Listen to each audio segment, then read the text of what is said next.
गुजरात के वडोदरा के नारायण स्कूल में छात्रों और अभिभावकों द्वारा विरोध प्रदर्शन किया गया।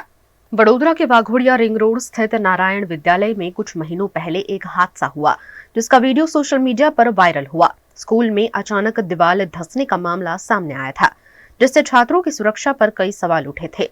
एक बच्चे को इस हादसे में चोट भी लगी थी।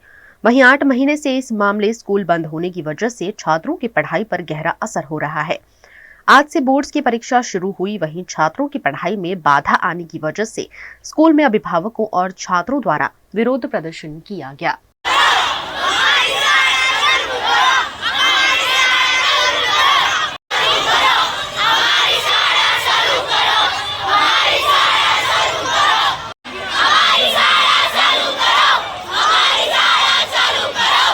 બચપનથી જ આ સ્કૂલમાં ભણું છું, પ્લેથી હું ભણું છું.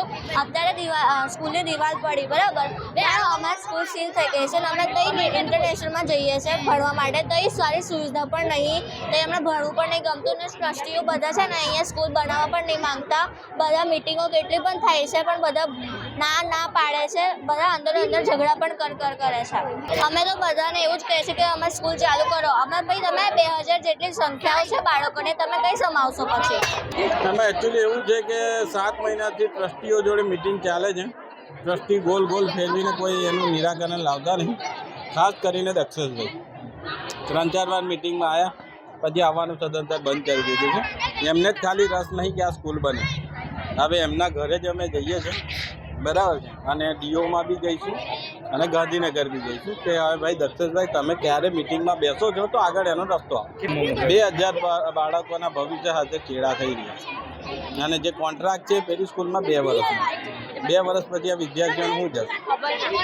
અને દક્ષેશભાઈ એટલા માટે આડા થઈ રહ્યા છે કારણ કે નારાયણ ઇન્ટરનેશનલ એમના પુત્રની છે, જેથી આ 2000 વિદ્યાર્થીઓ એમને મળી જાય એ ધોરણે ચાલી રહ્યા છે.